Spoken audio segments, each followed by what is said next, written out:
ঢাকাই সিনেমার চিত্রনায়িকা পরীমণি সবসময় আলোচনায় থাকেন নানা কর্মকাণ্ডে। প্রাক্তন স্বামী অভিনেতা শরীফুল রাজকে বিয়ের পর তাকে নিয়ে আলোচনা বেড়ে গিয়েছিল বেশ।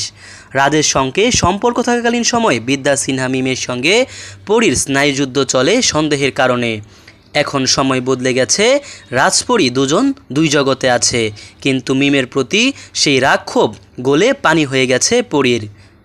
রাজমিম অভিনীত পরাণ ও দামাল ছবির মুক্তির পরপরই শরীফুল রাজের সঙ্গে নায়িকা মিমকে জড়িয়ে বিস্ফোরক স্ট্যাটাস দেন পরীমণি। সেই স্ট্যাটাসে মিডিয়া তোলপাড় হয়ে যায়। মিমের উদ্দেশ্যে ফেসবুকে একের পর এক পোস্ট দেন পরীমণি। দাবি করেছিলেন মিমের কারণে রাজের সঙ্গে তার সংসারে সমস্যা হচ্ছে। তার অভিযোগ, মিমের সঙ্গে শরীফুল রাজের সম্পর্ক আছে, যে কারণে তাদের সংসারে টানাপোড়া চলছে।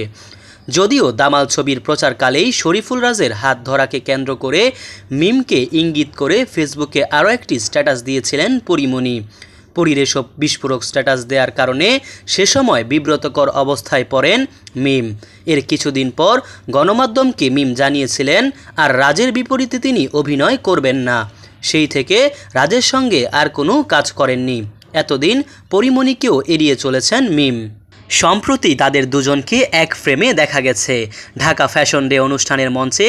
সেই সময়ের কথা মনে করে মিমের কাছে ক্ষমা চেয়েছেন পরীমণি। সংবাদ মাধ্যম অনুযায়ী জানা যায়, শুক্রবার ঢাকা ফ্যাশন ডে অনুষ্ঠানে অংশ নিতে যে কজন জনপ্রিয় তারকা উপস্থিত হয়েছিলেন তাদের একটি আলাদা কক্ষে অবস্থানের ব্যবস্থা করা হয়। সেখানে মিমকে পেয়ে পরীমণি তাকে জড়িয়ে ধরে তার পূর্বের কৃতকর্মের জন্য ক্ষমা চান। এ সময় সেখানে অন্য তারকা এবং অনুষ্ঠানের আয়োজকরাও উপস্থিত ছিলেন। পরীর এমন কর্মকাণ্ডে মিম শুরুতে একেবারেই অপ্রস্তুত হয়ে পড়েন। কি বলবেন বুঝতে পারছিলেন না।